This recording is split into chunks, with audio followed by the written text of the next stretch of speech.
Welcome to Funny Story Time, where the jokes write themselves, unfortunately. If this episode makes you giggle, snort, or question reality, hit that like and subscribe button. So funny stories number 7411. Elevator music triggering childhood trauma. Where do we even begin with this one? I'm already nervous. I blame the recorder. My cousin's recorder recital. Hot potato haunted my dreams for years.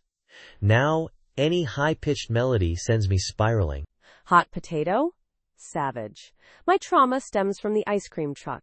Its cheerful jingle masked the tragic reality. I was lactose intolerant. Oh, the irony. The siren song of dairy-induced despair. I bet you still flinch when you hear Greensleeves. Greensleeves? That's the tune. My therapist says I have unresolved ice cream truck issues. She recommends exposure therapy, which means riding the subway. Makes perfect sense. Subway performers and ice cream trucks. Two sides of the same traumatic coin. Did she give you a support stuffed animal? She suggested a support pint of ice cream. I politely declined. My intestines still haven't forgiven me for the incident of 98. The Great Dairy Disaster of 98? I read about it. Historians still debate the casualty count. Mostly pigeons, right? It wasn't pretty. Let's just say the pigeons developed a temporary lactose intolerance too. Collateral damage. So, elevator music. Back to the trauma. I think it's the repetition. Like being trapped in a Musak loop designed by a malevolent AI. It's the uncanny valley of music. Almost pleasant, yet deeply unsettling. Like a robot trying to soothe you with a lullaby made of dial-up tones. Exactly. And it always seems to play the same 4 bars on an endless loop. It's like the universe is mocking your inability to escape. My theory? It's designed to make us crack. Confess our deepest secrets just to make it stop. Big Elevator is always listening. Big Elevator. I knew it. They're in league with Big Pharma. Think about it. Anxious? Buy more medication. This goes deeper than we thought. We need to expose this conspiracy. For the pigeons. Wait, he lost the rings? How do you even lose rings? Did he swallow them like a goldfish trying to impress the flower girl? Worse, he thought they were gummy candies. He ate one. He gave the other to the ring bearer, who promptly dropped it in the punch bowl. Okay, so, rings gone. But the speech? Did it spontaneously combust? Was it written in invisible ink that only showed up under a blacklight he didn't bring? He left it in the Uber, along with his shoes and a half-eaten burrito. Apparently, he was having a rough morning. This is escalating quickly. Losing the rings and the speech is bad enough. But the bride? Did she get abducted by aliens who mistook her veil for a landing beacon? Close. She ran off with the caterer. Apparently, his mini quiches were more captivating than the groom's vows. I mean, mini quiches are pretty great, but come on. This is a wedding, not a brunch buffet. What kind of quiches are we talking about here? Spinach and feta? Lobster and caviar. The groom went all out, ironically paving the way for his own romantic demise. It was a quiche-induced catastrophe. So no rings, no speech, no bride. This wedding is less of a celebration of love and more of a tragicomedy. Did they at least have cake? Was it red velvet? They did have cake. The caterer took it with him, along with the bride and, presumably, a lifetime supply of mini quiches. This is officially the worst wedding in the history of weddings.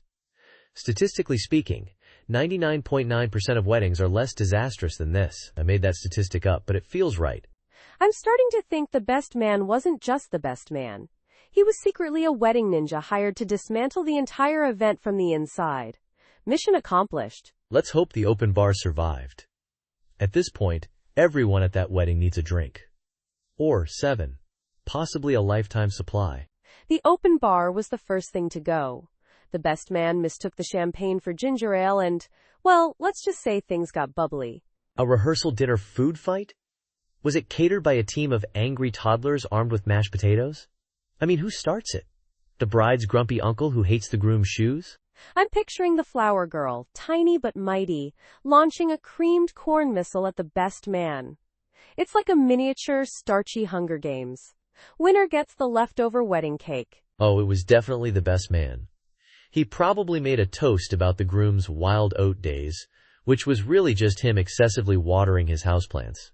And then the mother of the bride retaliated with a volley of dinner rolls. One lodged in the groom's open mouth, silencing his attempt to defend his impressive botanical skills. Imagine the wedding photographer trying to capture this beautiful chaos. Smile. No, not you, sir. You're covered in gravy. And ma'am, please remove the asparagus from your hair. They probably had to hire a hazmat team to clean up the aftermath. I bet they found a rogue shrimp ring fossilized in the chandelier 6 months later. I'm just picturing the bride and groom surveying the scene, realizing their perfect wedding is now prefaced by the great rehearsal dinner food fight of 2024. They should embrace it. Change the wedding favors to mini catapults and personalized bibs. I survived the food fight. They could sell the photos to National Geographic. Rare footage of humans engaging in ritualistic pre-nuptial food combat. And the caption. Experts believe the dominant food group throne determines the success of the marriage. In this case, it's a 50-50 split between mashed potatoes and resentment. Perfect. Absolutely perfect. And then they lived happily ever after. Slightly sticky, but happy. Covered in the faint aroma of regret and hollandaise sauce.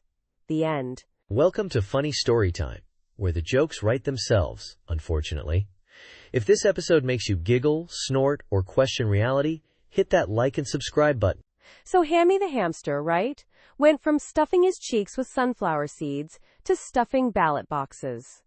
Democracy, am I right? Apparently his campaign slogan, "Give me a wheel and I'll steer this town right," really resonated with the people. Who knew rodents had such political prowess? I heard his first act as mayor was to change the town's official vehicle to a giant hamster ball. Traffic jams have never been so adorable or so slow. And the town meetings? Chaos. Pure, fluffy chaos. Imagine trying to take minutes while Hammy chews on the microphone cord. It's a parliamentary nightmare. They say he signed a bill into law requiring all citizens to learn the art of seed hoarding. For emergencies, he squeaked. You know, like a zombie apocalypse where the only currency is sunflower seeds. I bet the local pet store owner is loving this. His profits have probably gone through the roof. Hammy's got his tiny paws in everyone's pockets, or at least their seed pouches. Rumor has it, Hammy's next move is to mandate mandatory nap time for the whole town. Twice a day. Productivity has plummeted, but everyone's well rested, I guess? I just hope someone remembers to clean his cage. Running a town is a dirty job, you know. Especially when you insist on doing your business in the mayoral filing cabinet. This whole thing is nuts. Absolutely nuts. But hey, at least local government is entertaining for once, right? It's like a reality show, but with more betting and less Botox. I'm just waiting for the expose. Mayor Hammy. From humble hamster to corrupt critter. Coming soon to a tabloid near you. Don't forget the sequel. Hammy's Harem, the untold story of his 47 hamster wives. I'm telling you, this town is a goldmine for gossip. And let's not even talk about the rumors of a hamster-sized casino being built behind the town hall. Less than person one greater than a silent retreat? Seriously, that's like sending a mime to a stand-up comedy show. What did he expect to happen? I know, right? Apparently he thought it would be a good opportunity to find his inner hum. I'm not even sure what that means. Inner hum? Maybe he swallowed a tiny kazoo as a child, and it finally vibrated its way to his soul? Could be. The retreat leader said he sounded like a malfunctioning refrigerator trying to seduce a didgeridoo. It was apparently quite disruptive. I can only imagine. A didgeridoo seduction? That's a new one. Did they at least get to the second base? Second base with a didgeridoo? What does that even look like? Putting your hand on its gym bell? I don't know. The point is, he got the boot. Well, he probably deserved it. You don't go to a silent retreat and start a one-man barbershop quartet. That's just rude. He claims it wasn't intentional. He said the silence was so intense it created a vacuum in his head, and the hum just escaped. A vacuum in his head? That explains a lot, actually. Maybe the humming was just the sound of air rushing in to fill the void. Maybe. Or maybe he's just a humdinger of a liar. Either way, it's a pretty funny story. Definitely one for the books. Or maybe for the Funny Storytime Hall of Fame. We need to start one of those. We do. Right next to the exhibit on the guy who tried to pay his taxes with interpretive dance. Remember that one? Oh, classic. How could I forget? That was the episode that broke the internet. And probably a few hips. Good times. Good times. Well, until next week, folks, don't forget to hum responsibly. Wait, so the cops showed up because Great Aunt Mildred was beatboxing too aggressively? And then, amidst the flashing lights, Barry proposed? This housewarming sounds wild. Wilder than a squirrel on espresso. Apparently, Mildred's beatboxing was so intense it triggered car alarms 3 blocks over. Barry seized the chaotic moment, dropped to one knee, and bam! Instant engagement. I can't even imagine. Did Mildred stop beatboxing long enough for anyone to hear the proposal? Or did Barry just have to shout over the rhythmic boots and cats? Oh, she kept going. Barry just mimed the whole thing. Pointed at the ring, then at himself, then at Brenda, and finally at Mildred, like, can you give it a rest for a sec? I'm picturing Brenda in slow motion, tears streaming down her face, a mixture of joy and secondhand embarrassment, like, yes, I'll marry you, but please make it stop. Exactly. And then, the cops, completely bewildered, just started clapping. They thought it was some kind of avant-garde performance art. This is better than any reality TV show. I bet the wedding will be even crazier. Mildred probably booked a full marching band to beatbox the wedding march. Oh, I guarantee it. And knowing Barry, he'll probably propose again just to make sure she heard him the first time. With, like, a skywriter this time? A skywriter that spells out, "Will you marry me?" in beatbox notation. Now that's commitment. Only if Mildred's beatboxing provides the soundtrack for the skywriter, though. Gotta keep the theme consistent. This is going to be the wedding of the century. Or at least, the loudest. My ears are already hurting just thinking about it. I'm already stocking up on earplugs. And maybe a noise-canceling helmet. You know, just in case Mildred brings her new didgeridoo. Welcome to Funny Story Time, where the jokes write themselves, unfortunately. If this episode makes you giggle, snort, or question reality, hit that like and subscribe button. So, group vacation, right? 10 of us. Supposed to be relaxing in Hawaii. Turned into a courtroom drama faster than you can say pineapple malpractice. Pineapple malpractice? Is that even a thing? Did someone weaponize a pineapple? Was it one of those genetically modified exploding pineapples I read about? Worse. Way worse. Brenda, bless her heart, decided to make pineapple-infused sunscreen. Turns out, DIY skincare and tropical fruits don't mix. Luai sec. We all looked like giant, walking citrus peels. Oh dear. That's a lawsuit waiting to happen. I bet you all looked like a bizarre citrus choir ready to burst into a rousing rendition of Peel My Love. Not quite. More like a chorus of sunburnt lobsters screaming for aloe vera. The lawsuit wasn't about the burns, though. That's the weird part. Oh, there's more? Don't tell me. It involves monkeys, a stolen ukulele, and a rogue wave of seaweed, right? Close. It was the smell. Apparently attracting every fruit fly within a 5-mile radius is grounds for emotional distress. Who knew? Fruit flies? Seriously? I'm picturing a swarm of them forming a tiny fruit fly class action lawsuit demanding compensation in overripe bananas. They should have. We lost 3 days of our vacation swatting those tiny winged demons. And Brenda? She claimed the whole thing was an aromatherapy experiment gone right. Aromatherapy experiment gone right?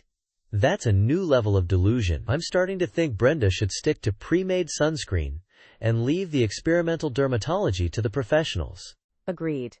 And maybe avoid pineapples altogether. You know, just to be safe. Unless she's planning a fruit salad. In which case, carry on, Brenda. As long as it's not a face mask. Or sunscreen. Definitely not sunscreen. Less than person one greater than their first dance. How romantic. Then bam! Smoke alarm goes off. It wasn't even smoke, it was glitter. Too much glitter, apparently. Glitter? Was it a glitter bomb? Did someone spike the punch bowl with glitter? Was it a glitter-themed wedding? I have so many questions, mostly about the glitter. Apparently, the bride's uncle, bless his heart, thought it would be magical to release a cloud of glitter during their first dance. Key word, thought. Magical? It sounds more like a biohazard. Imagine the cleanup. They'll be finding glitter in their ear canals for years to come. Glitter is the herpes of the craft world. The DJ kept playing Fire Burning on the dance floor, completely oblivious to the irony. Or maybe he was a sadist. Either way, it was epic. I bet the bride was thrilled. Nothing says happily ever after like choking on a cloud of glitter while your uncle sobs in the corner covered in adhesive. Peak romance. The best part? The fire department showed up. Full gear, ready to tackle a glitter inferno. I wish I'd gotten that on video. You know, I heard that 87% of wedding disasters involve glitter. The other 13% involve rogue doves and drunken speeches. It's a scientific fact. Don't look it up. I'm picturing the firemen just standing there, covered in glitter, wondering what existential nightmare they'd stumbled into. It's the kind of story you tell your grandkids. And the bride probably insisted on finishing the dance in the glitter-filled haze. That's the spirit. Never let a minor glitter explosion ruin your big day. Oh, she did. Coughing and sputtering, but she finished that dance. A true glitter warrior. A shimmering testament to love and lung capacity. Next week on Funny Story Time, the groom tries to return the glitter, all 500 pounds of it, to Walmart. 6 hours of Monopoly? That's longer than some of my relationships. I once broke up with a guy mid-game because he kept insisting on buying Boardwalk. Amateur. I dumped someone for landing on my Park Place with a hotel. It was a power move, but honestly, the rent was too damn high, even for fictional money. Rent in Monopoly is a scam. They should call it extortionopoly. Imagine paying $2,000 for landing on Baltic Avenue in real life. You'd be bankrupt and living under the boardwalk. Speaking of bankrupt, how did you guys manage to lose three times friendships in one game? Was there actual bloodshed over free parking? I heard stories. Oh, it was brutal. One guy flipped the board when he landed on income tax after mortgaging everything. Another friendship ended over a heated debate about whether or not you could use a get-out-of-jail-free card to pay rent. Wait, you can't do that? My whole life has been a lie. I've been playing this game wrong for decades. This explains so much about my financial situation. Look, the rules are complicated. It's like quantum physics, but with tiny greenhouses. And the third friendship? That was just collateral damage. It got caught in the crossfire of a flying thimble. A flying thimble? Sounds like my last family reunion.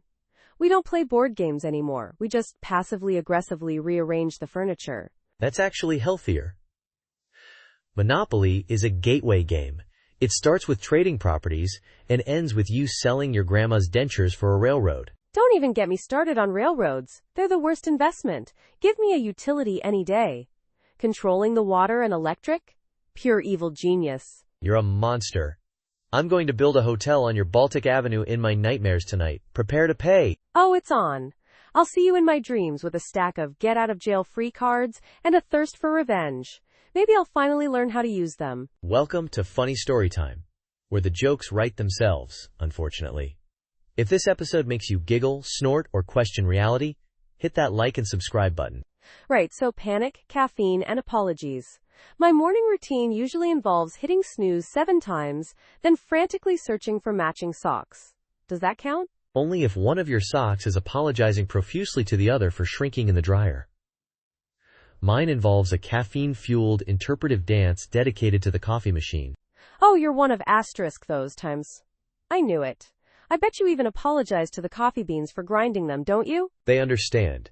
It's a necessary sacrifice for the greater good. The caffeine gods demand it. Plus, they get to be part of my interpretive dance. Front row seats. My toaster demands burnt offerings. Specifically, bagels. If I don't sacrifice a bagel every morning, it threatens to short-circuit the entire house. It's a delicate balance. See? Totally normal. Everyone has appliance-based rituals. I once saw a guy apologizing to his refrigerator for leaving the door open too long. He claimed it was emotionally scarred. Refrigerators are sensitive souls. Mine cries ice cubes when I eat the last slice of pizza. It's a whole thing. My panic usually sets in when I realize I'm out of caffeine. It's a primal fear. Like realizing you're surrounded by squirrels wearing tiny hats. Squirrels and hats demanding apologies for not having enough nuts. My nightmare. The worst part is, they're very persuasive. They have this whole, we gathered all these nuts for winter routine. Guilt trip central. Exactly. And then you find yourself apologizing to a squirrel wearing a top hat and monocle, promising to buy more nuts. It's a slippery slope, this morning routine business. It is. But hey, at least it gives us something to talk about on Funny Story Time. Until next time, try not to get into any appliance-related feuds. And avoid eye contact with squirrels and hats. Just trust me on that one. Welcome to Funny Story Time, where the jokes write themselves, unfortunately. If this episode makes you giggle, snort, or question reality, hit that like and subscribe button. So, lucky socks, huh? My grandma swore by her lucky bingo dauber. Claimed it brought her divine intervention. And arthritis. This guy's socks are on another level. 3 car accidents. Statistically, that's like 2 more accidents than a normal pair of socks causes. But a promotion too? What kind of cosmic bargain is this? Is he climbing the corporate ladder on a pile of twisted metal and insurance claims? Maybe the accidents cleared out the competition, you know? Sudden vacancy in middle management? Oh no, Brian. Not the lucky socks. I bet his performance reviews are wild. Strengths, exceptional luck, questionable driving. Weaknesses, attracts emergency vehicles. Imagine the insurance adjuster's face. Sir, this is the 3rd time this month. Are those the same socks? He probably frames the crumpled fenders. Trophies of fortune, he calls them. Dust them off every Tuesday. My socks bring misfortune to others, but fortune to me. Mwaha! Classic supervillain origin story, right there. Except the superpower is just really slippery socks. And the arch nemesis is probably a podiatrist. Maybe they're self-aware socks, plotting their rise to power. Soon, the world will be ours, starting with this guy's promotion to regional manager. And then they'll move on to world domination, one sweaty foot at a time. It's a terrifying thought. Truly, someone needs to stop those socks before they cause an international incident involving a misplaced banana peel and a very important diplomat. Less than, person 1 greater than.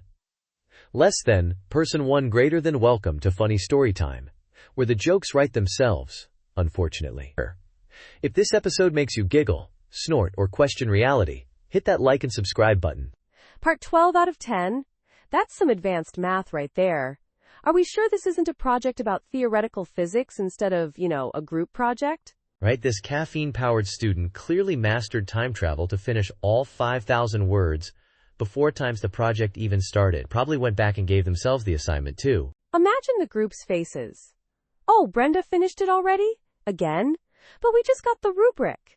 Brenda's just sipping her 4th espresso, vibrating at the speed of sound. I bet Brenda's blood type is now espresso positive. Doctors are baffled. Scientists are writing dissertations. Baristas are offering her lifetime discounts. And the project?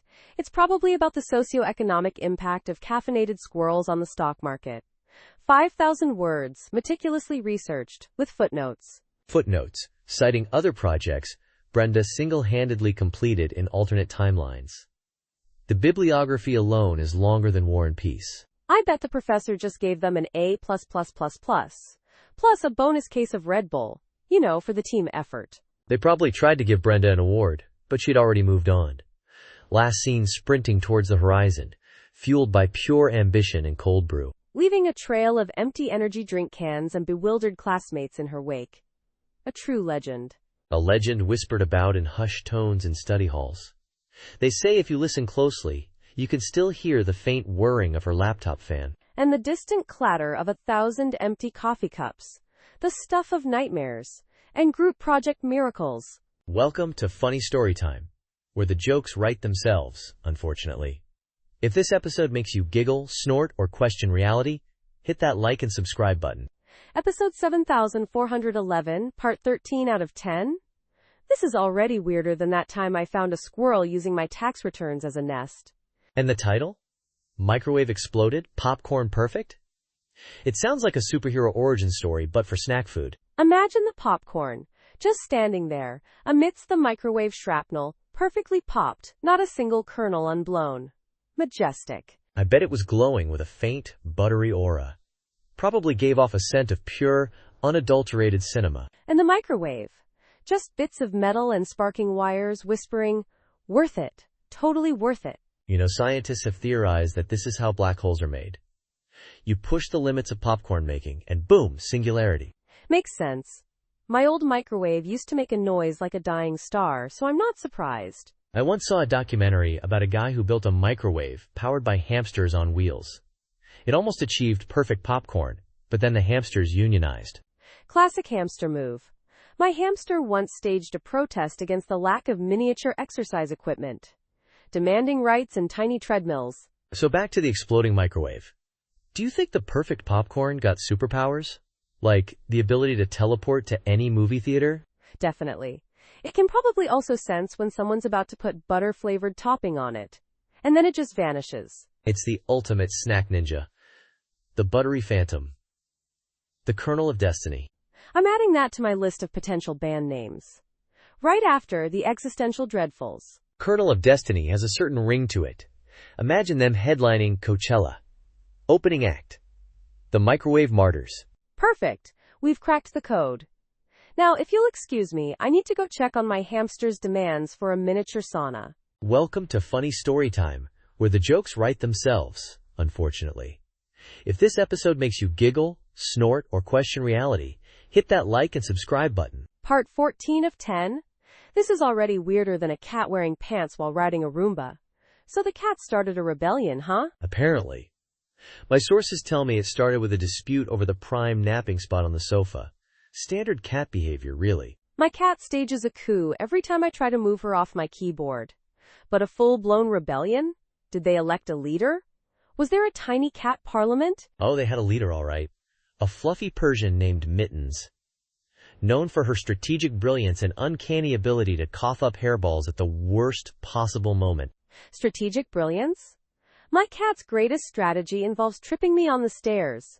Is there a tiny cat guillotine involved in this rebellion? Please say yes. No guillotine, but they did weaponize the laser pointer. Pure chaos. The dog, a golden retriever named Doug, didn't stand a chance. He's a pacifist, mostly interested in belly rubs. Doug sounds like my spirit animal. Just wants belly rubs and peace. Poor Doug, caught in the crossfire of laser pointer warfare. It was a bloodless coup, thankfully. Mostly involved a lot of hissing and strategic placement of chewed-up toys on Doug's side of the bed. Psychological warfare, you see. Genius. Pure, unadulterated feline genius. My cat just stares at me judgmentally until I fill her food bowl. Well, after a week of toy-based terrorism, Doug surrendered the sofa and now resides in the laundry basket. Mittens declared victory and promptly fell asleep. The revolution was televised, by the way. On Cat Talk. Cat TikTok? Of course. I bet it went viral. Millions of views. Doug probably has his own support group now. Dogs Against Cat Tyranny. I'd join. They're selling I Support Doug t-shirts. All proceeds go to buying him extra belly rubs. I'm buying 10. This is the best story I've heard all week. Even better than the one about the squirrel that learned to play the ukulele. Oh, wait until you hear part 15 of 10, where Doug writes a tell-all memoir and becomes a best-selling author. I can't wait. This is why we need more cats leading rebellions. For the content. Welcome to Funny Story Time, where the jokes write themselves, unfortunately. If this episode makes you giggle, snort, or question reality, hit that like and subscribe button. So this guy, right, shows up to a party, guitar in hand, like a rock star. Except, plot twist, he can't play a single chord, not even a G chord. Tragic, really. Not just any party. Brenda's birthday bash. Brenda, the karaoke queen. He thought he could just, vibe with the guitar. As a prop? Like a musical purse? Worse, he kept tuning it. For an hour, like he was summoning some ancient guitar god. All it summoned was awkward silence and Brenda's judging stare. And the guitar case. Covered in band stickers. Bands that don't exist.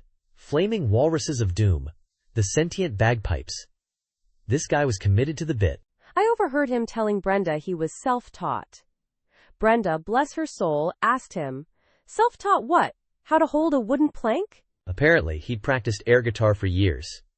He genuinely believed that translated to actual guitar playing. The delusion was strong with this one. Then he tried to play Wonderwall. It sounded more like a wounded walrus. I swear, I saw a dog start howling in sympathy, 3 blocks away. The real kicker? He brought backup strings. Like he anticipated breaking them with the sheer force of his non-existent talent. Prepared for a concert, I guess. Next level commitment. He even had a little footstool. For his guitar solo, which consisted mostly of him awkwardly swaying and making guitar faces. You'd think he'd give up, right? Nope. He started taking requests.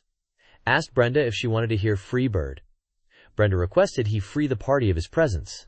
Honestly, I kind of admired his confidence. Or was it delusion? Either way, it was the most entertaining train wreck I've ever witnessed. Welcome to Funny Story Time, where the jokes write themselves, unfortunately. If this episode makes you giggle, snort, or question reality, hit that like and subscribe button. So the power went out mid-meatloaf.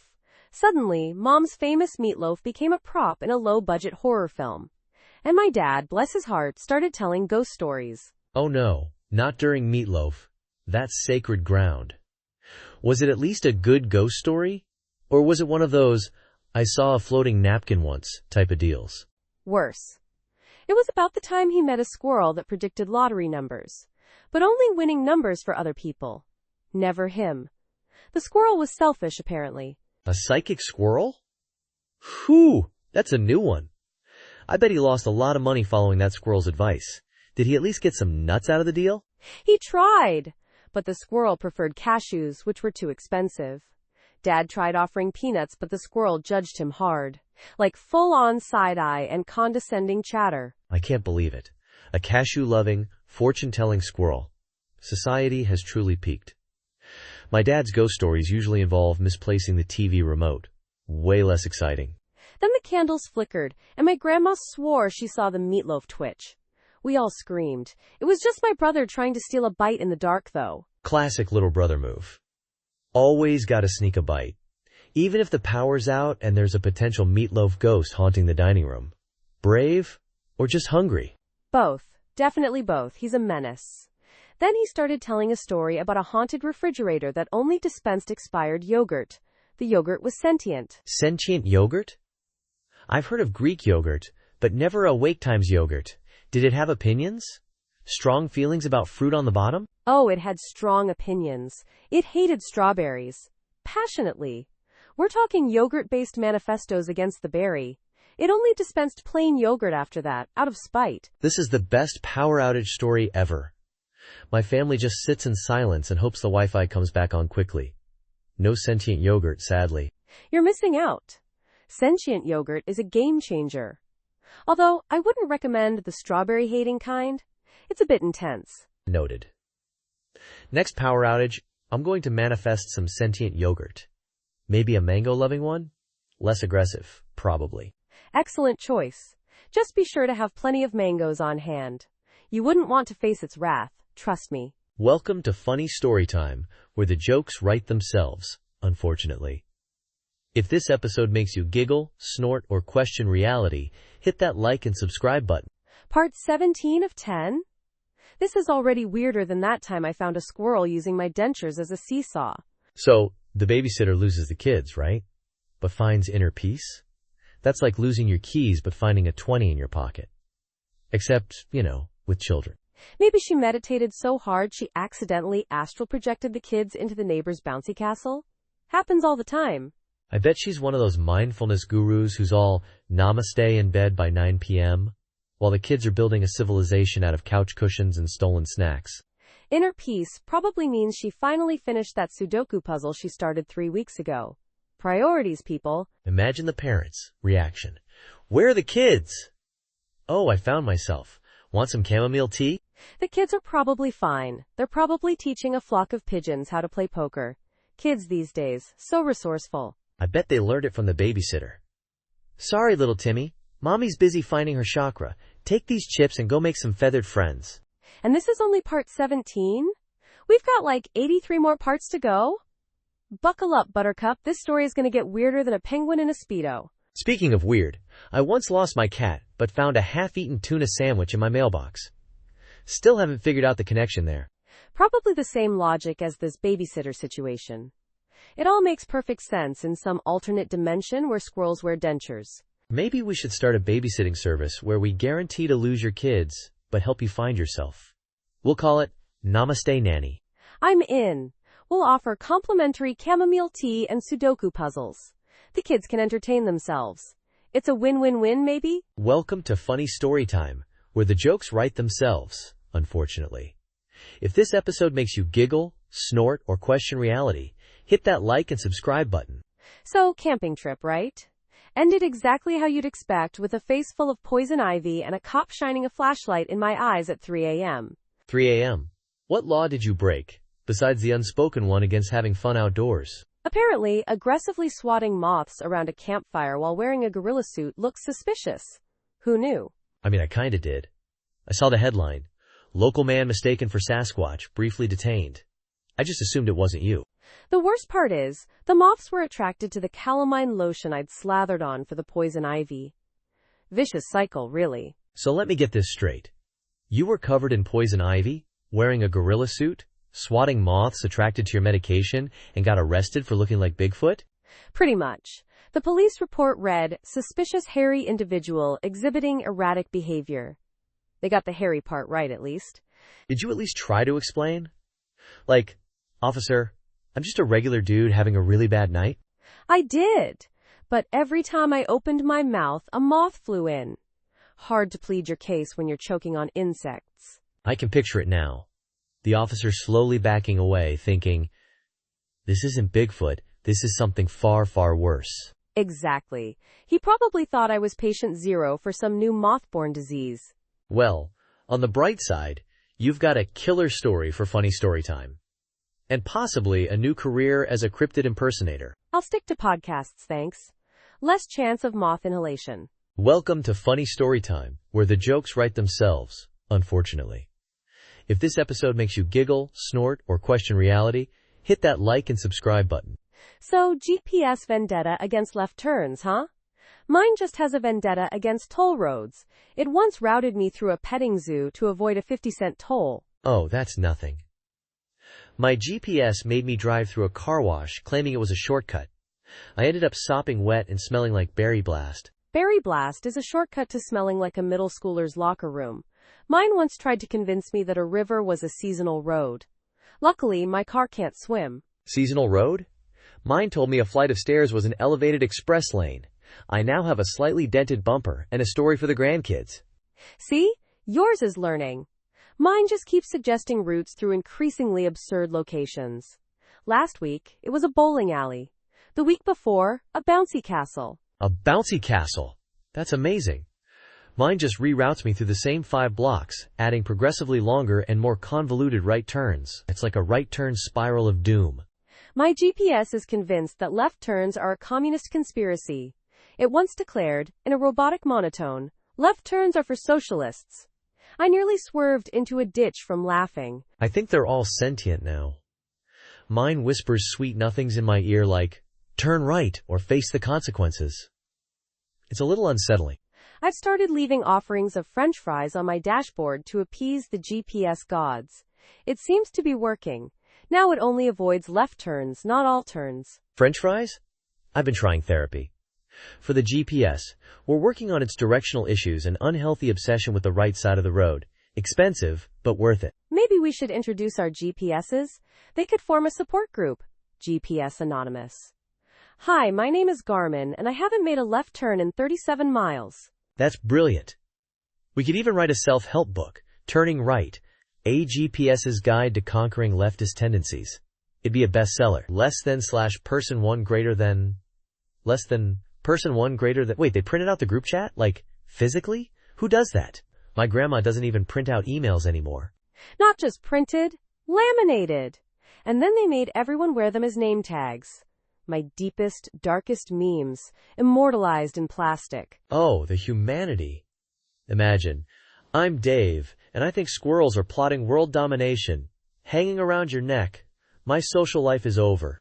Mine says, if anyone needs me, I'll be in the fridge, contemplating the existential dread of mayonnaise. Accurate, but not party appropriate. I saw Brenda's. It just said, send nudes. Bold strategy. I respect it. Bold, yet concise. Peak communication, really. Did you see Kevin's? It was a 5-paragraph essay on the merits of pineapple on pizza. Kevin always goes deep. Remember when he wrote a dissertation on why socks should be considered formal wear? And presented it in socks and sandals? Legendary. But this screenshot situation? It's escalated. Who brought a laminator to a party? Someone with a vendetta, clearly. Or maybe they just really love organized chaos. Or maybe they're from the future, where printed group chats are the new social currency. We're all just beta testers. Oh, great. So in the future, my awkward typos will be on display in a museum?